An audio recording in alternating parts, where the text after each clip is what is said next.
Howdy, and welcome to the F1 Hatchet, and welcome to my Miami GP post-race reaction.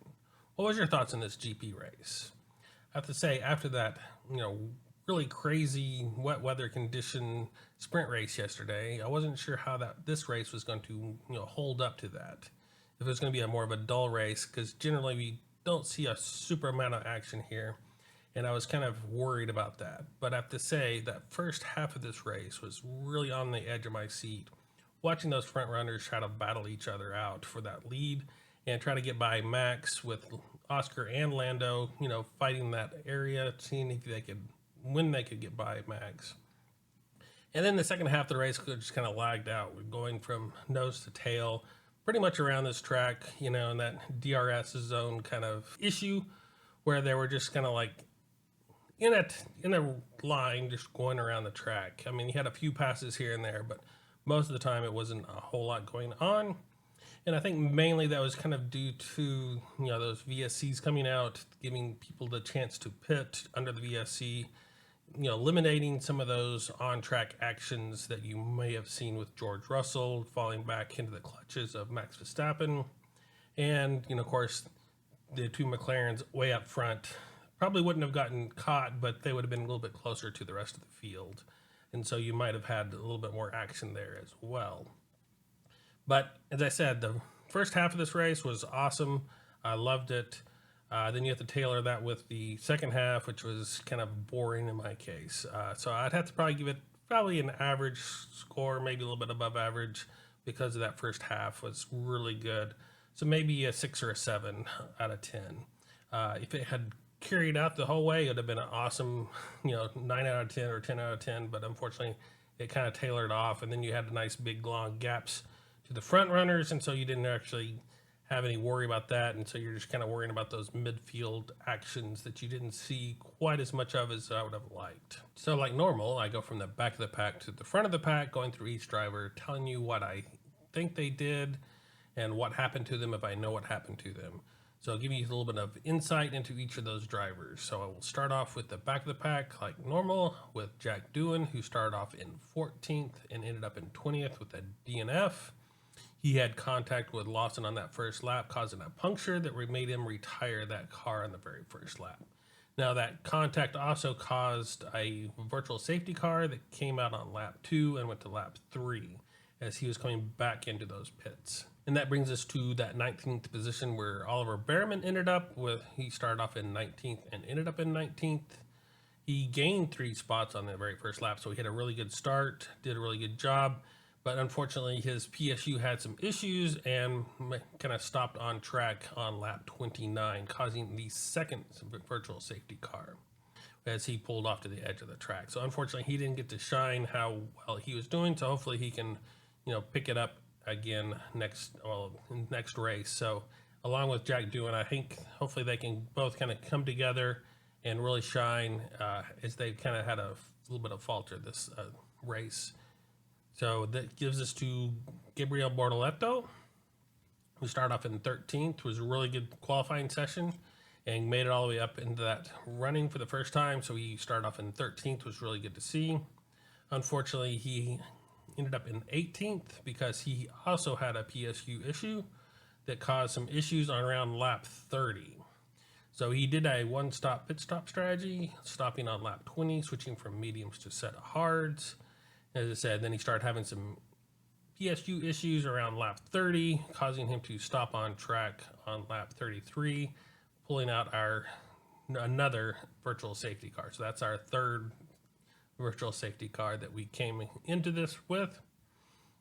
That gives us to Liam Lawson, who started off in 15th and ended up in 17th.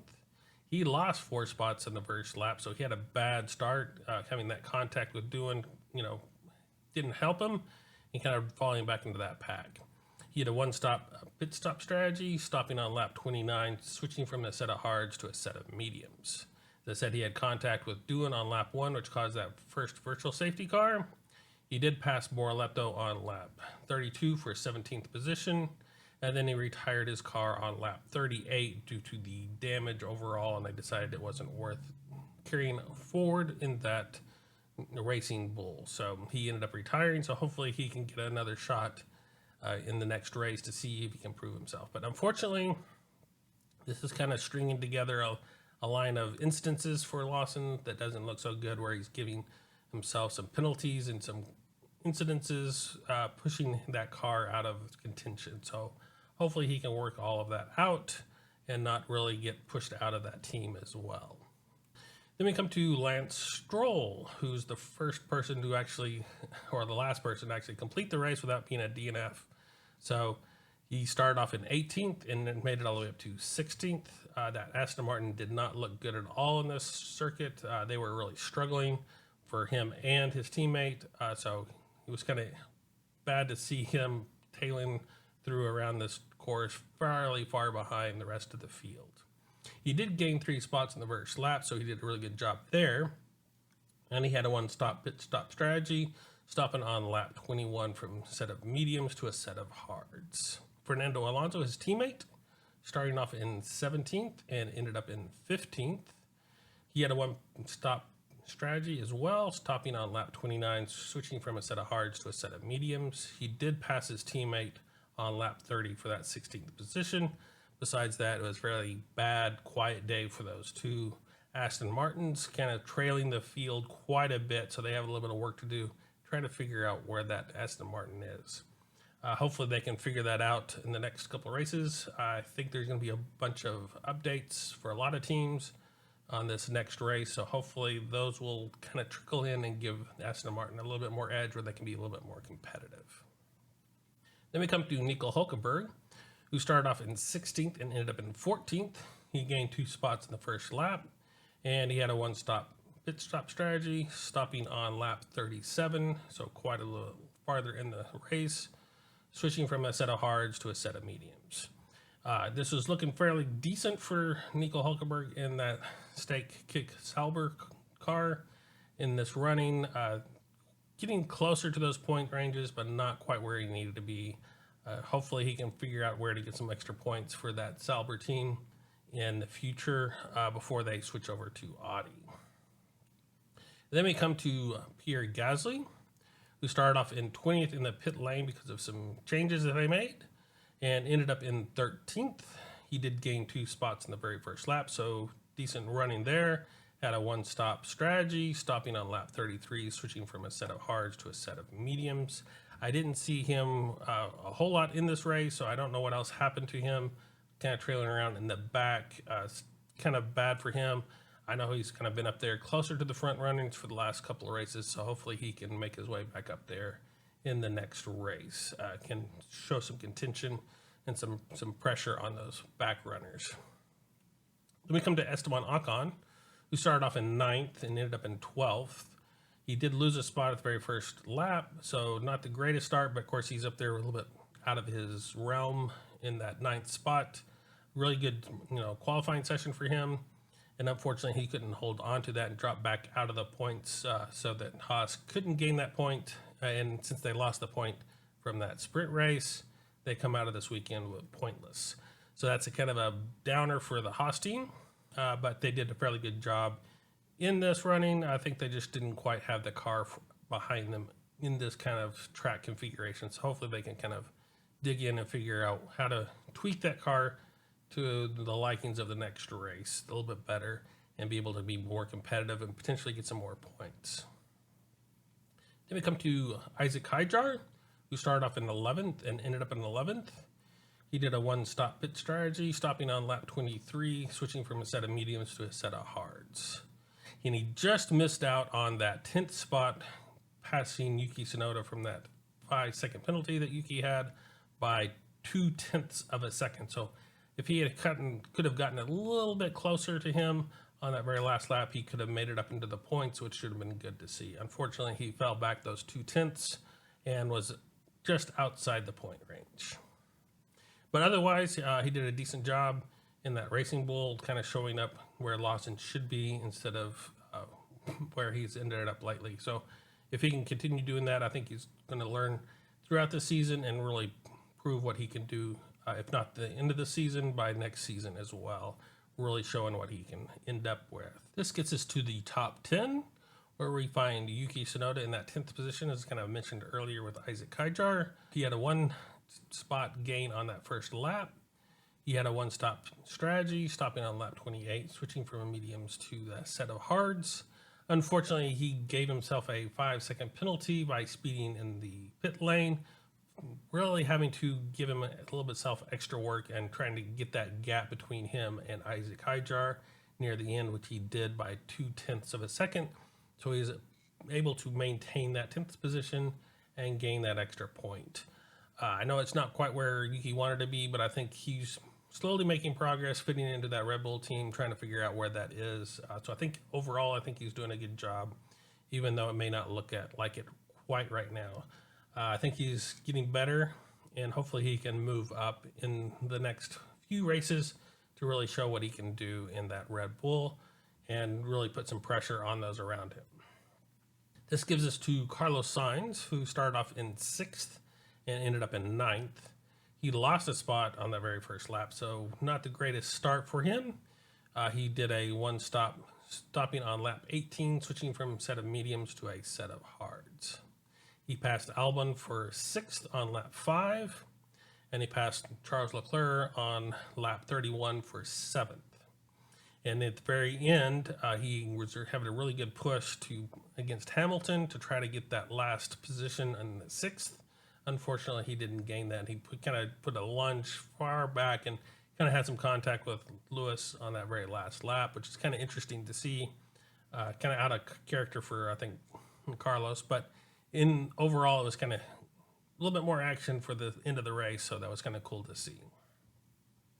So I think he's had a really good qualifying session, getting all the way up into the 6th. Unfortunately, he dropped down to 9th.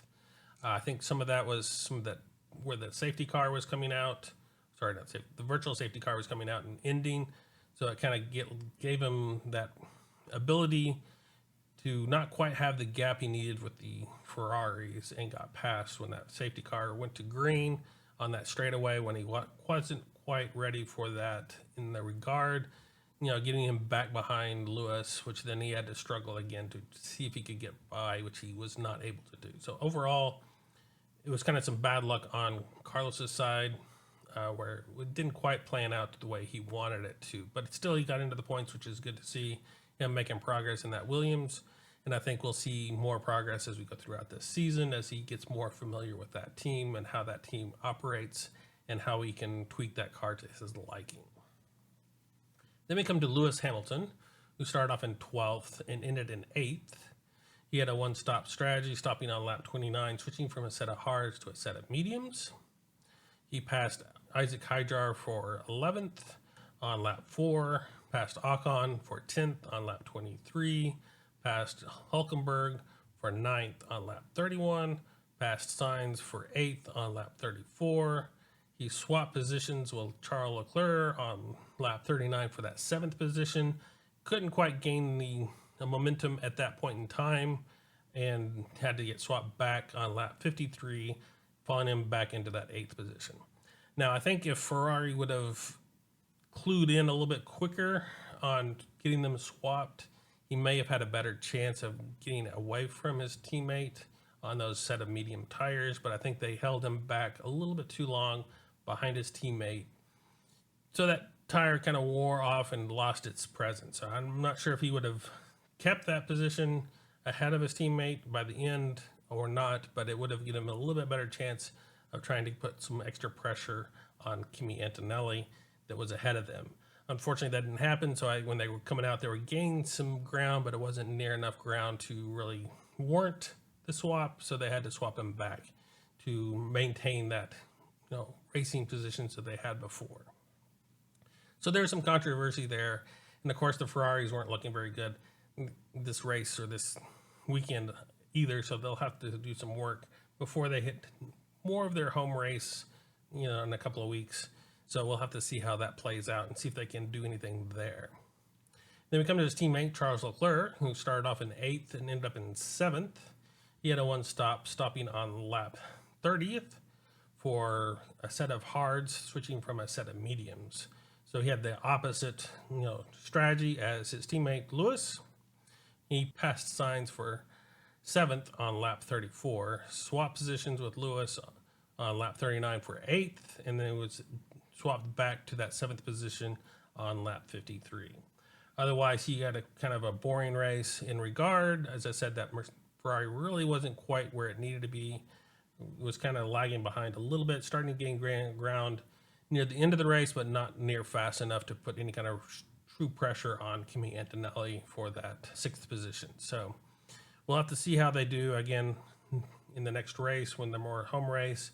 Hopefully they can bring some updates to that Ferrari, which will help them in that regard. I know both drivers are not happy with that car, and some of those swapping positions, I know they weren't happy this time because one was kind of thinking they could go faster than the one when they swapped. They're just overheating the tires, staying in that wake of the other car. So there's some work to be done and some communication to be had in that Ferrari lineup. But I think if they can get some updates, we'll have to see how well they can compete with those Mercedes and the McLarens and the Red Bulls in that regard as well, because they're falling back and they're almost falling back into the clutches of the Williams, which is kind of interesting to see as well in this race. So we'll see if Williams can get their act together and push themselves and start putting pressure on those front runners as well. So that'll be really neat to see. This gives us up to Kimi Antonelli, who started off in 3rd and ended up in 6th. He gained 1 spot at the very first lap, so he did a good job there. He had a 1 stop, stopping on lap 26, switching from a set of mediums to a set of hards. And other than that, he's kind of like by himself in that regard, not having a whole lot of action in this race. But it's still a good race for him, even though he dropped back from that 3rd position to the 6th position. I think he's still learning, trying to get the grips on that Mercedes. And with some of those other issues going on, I think he was doing a decent job, get points. I know he's probably disappointed in that running, but I think he'll gather himself back up for the next race and be a really challenger for the people around him for that front runner spot. So we'll see if that can really play out into his advantage. Then we get to the top 5, where we have Alexander Albon, who did an excellent job. Started off in 7th and ended up in 5th. He had 2 spots that he gained on the first lap, which was really good to see, doing a good job there. He had a 1-stop strategy, stopping on lap 27, switching from a set of mediums to a set of hards. And he passed Sainz for 6th on lap 14, and he passed Kimi for 5th on lap 31. And he was able to maintain that gap between him and the Ferraris behind him, but not quite gain the ground he needed for Max to put more pressure on Max. At the end, I think Max was starting to give up, but not near fast enough for him to really put pressure on Max in that regard. So that's good for that Williams car to be up in that top 5 position. I think he did an excellent job this weekend, and I probably would have given him the driver of the day if it wasn't for Oscar as well, if I had to choose somebody else. So I think Alexander Albon did an awesome job this weekend, kind of outperforming that Williams and getting them up into that front runner positions. And this leads us to Max Verstappen, who started off in 1st and ended up in 4th. He had a really good start, keeping those drivers around him and keeping that first position on that first lap. Unfortunately, that didn't, keep him in that first position for the whole race. So he ended up having to lose that position and drop back into that 4th position. I know those McLarens were kind of outshining most of the drivers and, most of the constructors around this racetrack, just really outperforming everybody this weekend. So the 3rd is probably the best he could have looked for. And then with George Russell coming in at the end, getting lucky on that virtual safety car, that kind of hampered that realm. So he did a good job of kind of putting a little bit more pressure on George Russell, but not quite be able to handle that after that virtual safety car situation. He had a 1-stop pit stop strategy, stopping on lap 27 to switch from mediums to a set of hards. He passed Lando on lap 18 for that 2nd position, and he passed Lewis on lap 28 for that 6th position, and then he worked his way up due to the pit stops around him. So really good job for Max, even though it doesn't look like it. I don't think that Red Bull was quite up to the par where the McLarens were, and they kind of got unlucky a little bit with the Mercedes situation and the virtual safety car. This leads us to George Russell, who started off in 5th and ended up in 3rd. I know he wasn't having the greatest weekend, but he ended up on the podium, which I think he was really happy for. He gained a spot on the very first lap, and he had a one-stop strategy, stopping on lap 29, switching from a set of hards to a set of mediums. And I said he got really lucky on that, being in that virtual safety car at the very end and being able to get out and still in front of Max to jump ahead of him in that running and kind of keep him behind from that point forward through the rest of the race. So he did a really good job there and kind of got lucky in that realm of virtual safety car when he was able to come in at the very end to really put damage limitations on those positions and keep him out in front on that podium position. Then we come to Lando Norris, who started off in 2nd and ended up in 2nd. He lost 4 spots at the very beginning of the race where he tried to get around Max and kind of got pushed outside, which dropped him back in quite a bit in that regards. And some people are dogging him for that issue, saying that he should have known that there wasn't going to be any room. But it looks like to me he needs to put the pressure on anyway. Otherwise, people are going to be complaining that he wasn't really pushing it on that first corner. So I think he did a really good job. Now he probably could learn a little bit from his teammate on how to put pressure on Max and how to get Max to make those mistakes and get around him a little bit better. So we'll have to see if he can pull some of that data from this race and apply it in the future. But overall, I think Lando did a really good job, even though it may not look like that in the sense he had a shot for first, but ended up in that 2nd position. He did a one-stop strategy on lap 29, switching from a set of mediums to a set of hards. He did that under a virtual safety car, but as I said, I don't think that would have hindered them too much in regard because they had such a good lead on the rest of the field. It would just put them a little bit closer to that, but it wouldn't have really put any kind of pressure on him in that 2nd position. He did pass Albon on lap 4 for 5th position, passed Russell on lap 7 for 4th position, passed Kimi on lap 9 for 3rd position, passed Max on lap 17 for that 2nd position by going off track a little bit, and then having to go redo that on lap 18, so to get back into that 2nd position, and then kind of hold it there. He was so far behind his teammate at that point in time that he was just trying to make up ground. And of course, trying to fight through the field, after making that mistake and getting shoved back into the field on that first lap didn't really help him either, even though I think it's probably the right thing for him to do at the time. Now we come to the winner. We have Oscar Piastri, who started off in 4th and ended up in 1st. He gained 1 spot at the very first lap. He had a one-stop strategy, stopping on lap 29, switching from a set of mediums to a set of hards.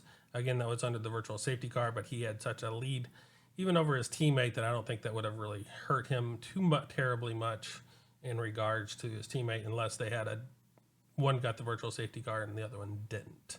Might have put a little bit more pressure on that front running position.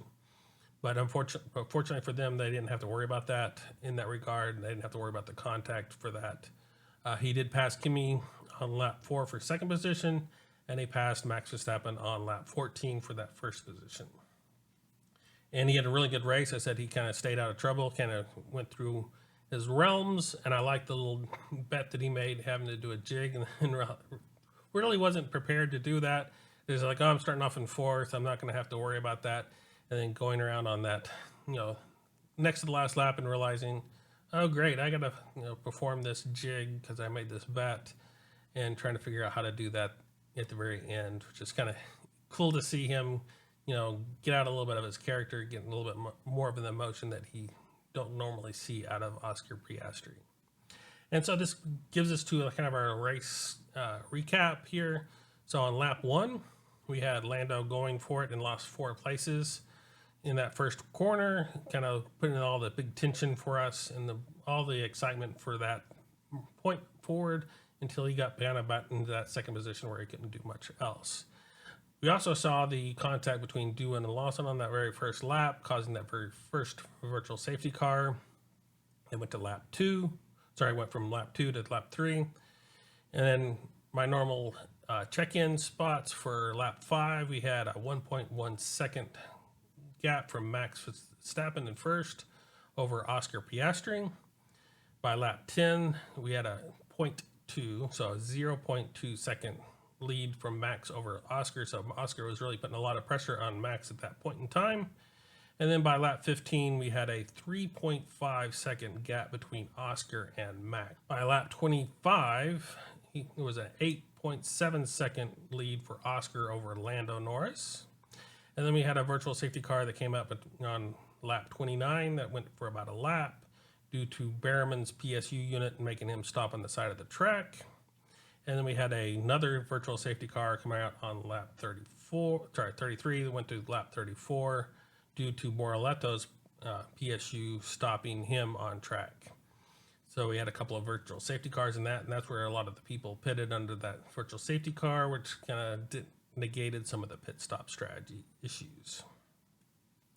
And then we had lap 40. There was a 6.6 second gap for Oscar over Lando. And by the end of the race on lap 57, it was down to 4.6 seconds for Oscar over Lando. So he was gaining ground on his teammate, Oscar, but not quite fast enough, especially with those virtual safety cars thrown in there, having to slow down the field and all that regard, making those gaps kind of uniform for those couple of laps and then having to get back on it and get back into that rhythm. So I think overall, it was kind of an interesting race. I said the very first half of this was really on the edge, trying to figure out what was going on with that lead and if Lando could make his way back through the field, trying to get Oscar around Max and keeping all that excitement up. But then the second half, when kind of everybody got into their positions, kind of just stayed there for the rest of the race, with a few exceptions in that, but mostly pretty dull race from that midpoint on. Well, the big winner for the driver's standing is Carlos Sainz, jumping up to 13th, now with 7 points, jumping over Isaac Hajjar, Oliver Behrman, and Nico Hulkenberg, who dropped down a spot each. So that's the big winners and losers for that. Of course, we still see Oscar in the lead with 131 points now over his teammate, Lando Norris, now with 115.